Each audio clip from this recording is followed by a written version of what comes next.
बच्चों के ऊपर आ रही है। और मैं ये सोच रही हूँ कि इतना सब कुछ सहन करने से अच्छा है कि ना गोलू और अरमान के आने के बाद ना मैं बच्चों को लेके अलग हो जाऊँ। वो अंदर अपने गेम में खेल रहे हैं, उनको टेंशन नहीं है, पर मुझे दिन रात टेंशन हो रही है। घर संभालो, बच्चे संभालो, लोगों को संभालो, सारी चीजें खराब हो। गाइस इतने सारे ट्रोल, इतने सारी गालियां, इतना सब कुछ देख के ना ऐसा लगता है कि सारी चीजें ना हमारे बच्चों के ऊपर आ रही है। और ये रिश्ता ना लोग चाहते हैं कि टूट जाए, ये रिश्ता हम तीनों जो है अलग हो जाए। तो मैं ये सोच रही हूँ कि इतना सब कुछ सहन करने से अच्छा है कि ना गोलू और अरमान के आने के बाद ना मैं बच्चों को लेके अलग हो जाऊँ, क्योंकि मैं नहीं सहन कर सकती यार, बहुत सहन कर लिया। उन लोगों को तो कुछ पता नहीं चल रहा अंदर बाहर क्या चल रहा है, बाहर क्या हो रहा है क्या नहीं हो रहा है। वो अंदर अपने गेम में खेल रहे हैं, उनको टेंशन नहीं है, पर मुझे दिन रात टेंशन हो रही है। घर संभालो, बच्चे संभालो, लोगों को संभालो, ट्रोलिंग संभालो, लोगों की गालियां सुनो, बच्चों के ऊपर बद्दुआ सुनो। तो भाई मैं इतना नहीं सुन सकती। मैंने सोच लिया बहुत सारी चीजें कैलकुलेट करके, हर चीज कैलकुलेट करके कि आने वाले समय में बच्चों के साथ क्या होगा, बच्चों को लोग क्या बोलेंगे क्या नहीं बोलेंगे, किस तरह कैसे लोग बच्चों के साथ बिहेव करेंगे। तो ये सब चीजें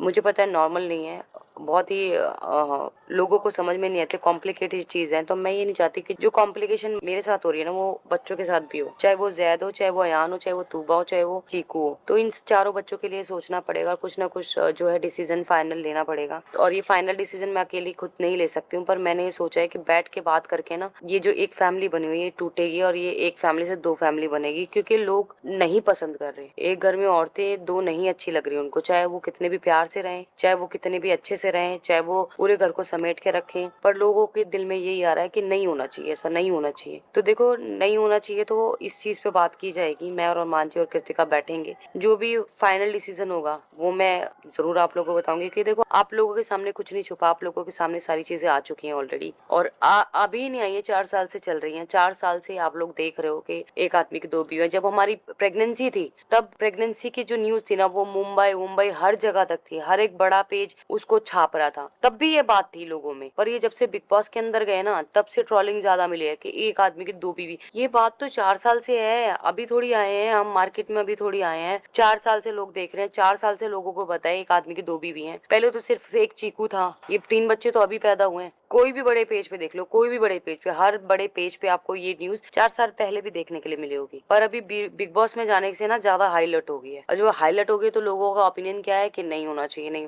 अरे हम भी बोलते हैं गाइस, हम भी बोलते हैं कि नहीं होना चाहिए था, ये नहीं होना चाहिए था, एक आदमी की दो बीवियां नहीं होनी चाहिए थी। पर हमारी सिचुएशन बहुत अलग थी। मैंने शुरुआत से लेके अभी तक भी आपको यही बताया, हमारी सिचुएशन बहुत अलग थी। मरने जैसी आ गई थी नौबत, अलग हो गए थे 1.25 साल तक। मैं अलग मरने वाली थी, गोलू अलग, अरमान अलग, चीकू का तो पता ही नहीं क्या होता। पर उन चीजों को फेस करके, सब कुछ हैंडल करके आज यहाँ बैठे हैं। और वही आधे से ज्यादा वही लोग हैं जो हमें 4 साल से देख रहे हैं, हमें प्यार करते थे। उनको पता नहीं क्या हुआ कि थोड़ा वो एक विशाल वाले मैटर से, ये सारी चीजें मुझे ऐसा लगता है विशाल वाले मैटर से सारी चीजें खराब हुई हैं। अगर वो मैटर नहीं होता तो शायद आज ये चीजें नहीं होती। और इन चीजों के लिए मैं माफी मांग चुकी हूँ ऑलरेडी। मेरे एक वर्ड की वजह से सारी चीजें खराब हो गई। और दूसरा, अरमान जी ने जो हाथ उठाया उसकी वजह से अगर अरमान जी हाथ नहीं उठाते और मैं वही बात रखती तो शायद ये बात इतनी नहीं आगे जाती। तब आप शायद अरमान या मेरे या कृतिका के फेवर में थे। पर वो एक गलती होगी कि उन्होंने हीट ऑफ द मोमेंट में हाथ उठा दिया, वो सबसे बड़ी गलती होगी। ठीक है, आपने बात नहीं करी, ठीक है, भाभी सुंदर लगती हो छोड़ दो, भाग्यशाली वाली बात पे भी बात नहीं करना चाहते हो। लोगों ने वो वीडियो भी मेरे सामने लोगों ने ही बना के भेजी थी इंस्टाग्राम पे। ये लोग